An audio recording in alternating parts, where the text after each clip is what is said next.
Our flute tip today is about color vibrato. What is color vibrato and when do we use it? Color vibrato is rapid vibrato that you add to the beginning of a note, and when you do that, it adds emphasis to the note and can add to the musicality of the phrase.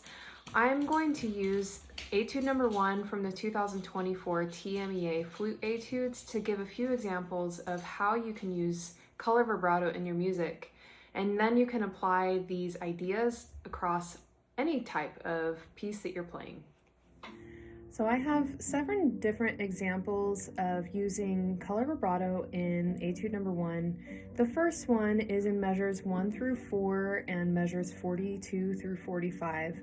And this, you would put color vibrato on the first note of each slur, and this helps to emphasize strong, weak phrasing, meaning when you have 2 notes slurred together, the first note is strong, the second note is weak. And so putting color vibrato on that first note of each slur.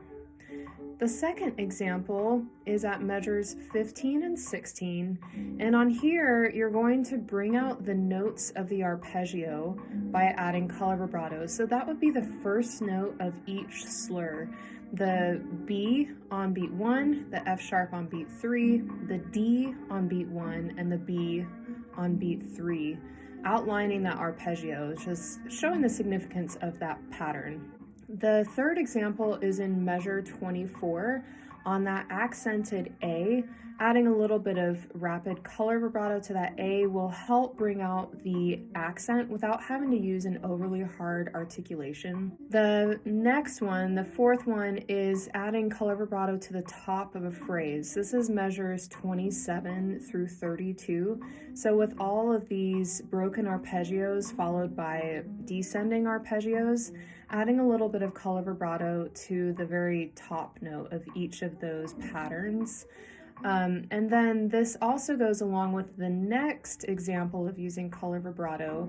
You can add color vibrato to the climax of a crescendo. And so this goes along with the exact same measures, 27 through 32. It's just another reason why we can add color vibrato to notes. The apex of that crescendo, the loudest note, you can add color vibrato to that to add emphasis to that apex note. The sixth example is in measure 31. You can add color vibrato to a note with an accidental on it, adding color vibrato to the C natural.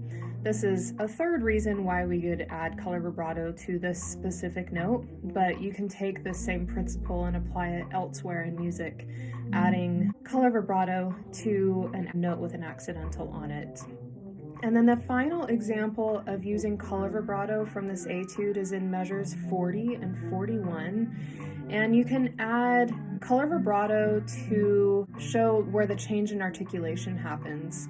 And so looking at beat 1 of measure 40, beat 3, beat 1 of measure 41, and beat 4 of measure 41, just emphasizing that it's not just a scale in thirds going down that's slurred all the way. No, the articulation does change, and we can show that with color vibrato.